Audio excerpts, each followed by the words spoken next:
허위 보도를 했다면서 일부 기자들을 상대로 소송을 진행하고 있는 조국 전 장관. 이번에는 언론을 향해서도 한마디 했습니다. 자신의 딸이 혼자 거주하는 오피스텔에 취재온 기자의 얼굴을 공개하면서 말이죠.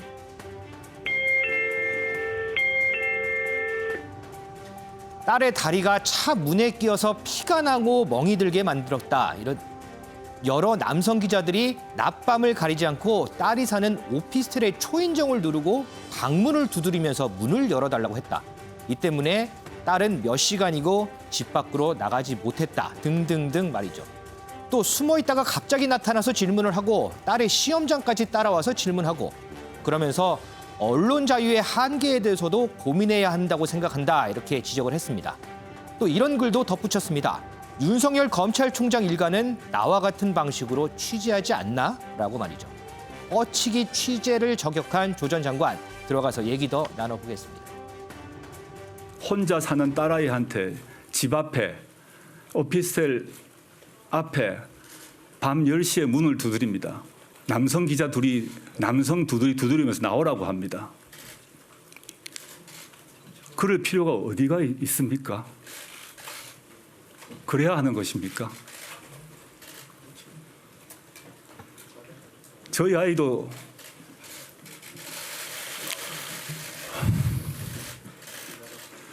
근데 딸아이 혼자 사는 집 앞에 야밤에는 가주지 말아 주십시오.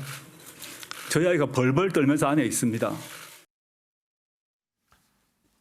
네, 자신과 관련돼서 허위 왜곡 보도를 하고 명예훼손을 한 언론사와 기자 또 이 민간 정치 유튜버들을 고소하겠다는 조국 전 장관이 연일 SNS에 이와 관련된 글들을 올리고 있습니다.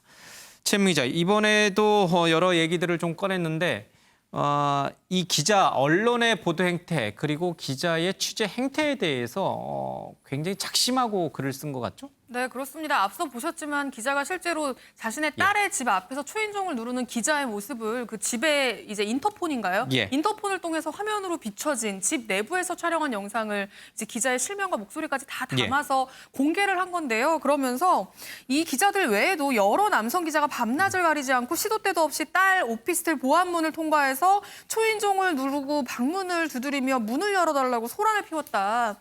도대체 취재 자유의 한계는 없는 거냐? 그러면서 이상의 취재 행태도 언론의 자유에 포함되는 거냐? 이렇게 집 앞에서 뻗치기를 하고 문을 두드리고 하는 것도 취재의 자유에 포함이 되냐?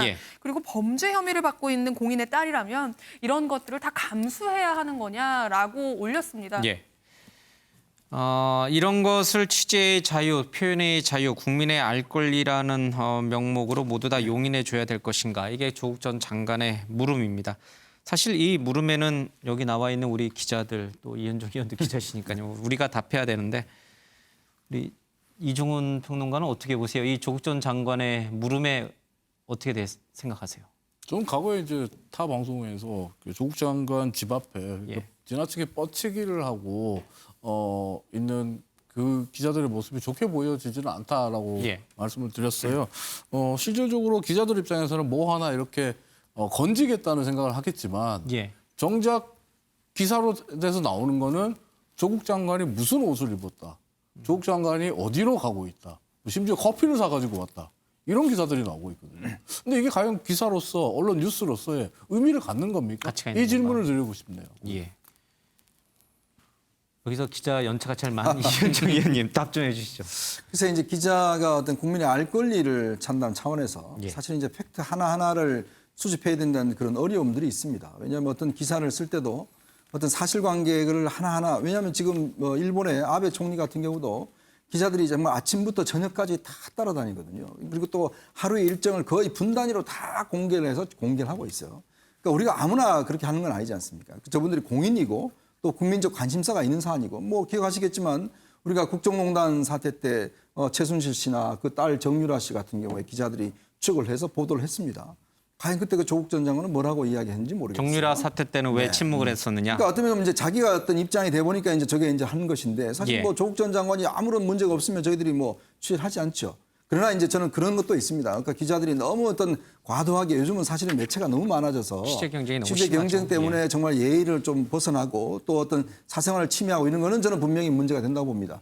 그러나 어떤 기자들의 어떤 측면을 본다면 알 권리를 차원에서 기자들이 하는 것 자체, 이것 자체를 또 저는 문제 삼으면 안 된다고 보거든요. 그러면 이게 이제 어떤 언론의 좀 환경이 제가 있을 때하고 지금하고 너무나 많이 바뀌어서 사실 너무 많은 게 기자가 사실은 국회 출입 기자만 해도요 1,000명이 넘습니다. 이제 그렇다 보니 국회의원들도 굉장히 고충을 토로하더라고요. 그러니까 뭐 하나 하면 거의 한 수십 명이 이제 해서 이제 이야기를 하다 보니 이게 제대로 된 취재나 이게 안 된다라는 이야기를 많이 하는데 그만큼 언론 환경이 많이 바뀌긴 했습니다. 그러니까 그런 면에 볼 때는 저희 언론도 반성할 부분이 분명히 있지만 또 한편 측면에 봤을 때 조국 전 장관이 지금같이 국정에 여러 가지 지금 화제가 돼 있고 또 중심에 서 있었기 때문에 또 딸 문제도 마찬가지고 그런 상황에서 어쩔 수 없이 이것이 추적하는 상황에서 있을 수 있는 일인데 사실 근데 조국 전 장관이 본인이 법무부 장관 할 때 기자들 앞에 이 앞에 있는 그 라인 있지 않습니까? 검찰청 들어갈 때 포토라인도 없애고 다 했지 않습니까? 그 뒤로부터는 기자들 취재도 못 합니다. 그러니까 본인들이 그거 다 만들었잖아요, 본인이. 그래놓고 본인이 지금 힘들다고 이야기를 하는데 글쎄 저는 조국 장관이 저렇게 이야기할 자격은 없다고 봅니다. 알겠습니다. 조국 전 장관의 말 중에 현직 기자인 저도 그렇고 여기 있는 분들도 그렇고 새겨들어야 될 대목도 분명히 있는 것은 사실입니다. 조국 전 장관이 글 말미에 그런 얘기를 했어요. 지금 장모와 관련된 여러 의혹을 받고 있는 윤석열 총장에 대해서는 기자들이 왜 자기에게 했던 것처럼 따라붙지 않느냐 이런 얘기를 했는데 김태일 기자. 김태일 기자는 뭐 지금 사회부 법조팀이 아니니까요. 만약 법조팀이면은 이렇게 집 앞 현관에 또는 계단 밑에 숨어 있다가 나오면 취재하고 그럴 거예요? 글쎄요, 저도 물론 취재 현장에 있겠죠. 하지만 저는 뭐 이렇게 숨어서 취재를 한다거나, 막 이렇게 우리가 이제 소위 이제 일반 시민들이 얘기하듯이 기자들이 꼭 저런 식으로 취재를 해야 돼라는 방식으로는 저는 취재는 안 할 것 같습니다. 알겠습니다. 검찰총장 같은 경우에 공인이잖아요. 검찰총장도 공인이잖아요. 김건희 씨 의혹이 있습니다. 장모에 대한 의혹이 있습니다. 왜 안 따라붙어요? 검찰총장 집 앞은 왜 뽀대기 안 해요? 이런 것을 어떻게 보면 조국 장관이 지적하는 부분이라고 봅니다. 옳지 않다는 이야기를 반의적으로 했다라고 생각을 합니다. 그러면 정유라 사태 때는 왜 문제 제기 안 했어요? 그 부분에 대해서는 잘 모르겠습니다. 알겠습니다. 서로가 자기에게 유리한 부분만 강조하고 해석하는 게 우리 일상적인 이제 뭐 세태인가 싶기도 합니다.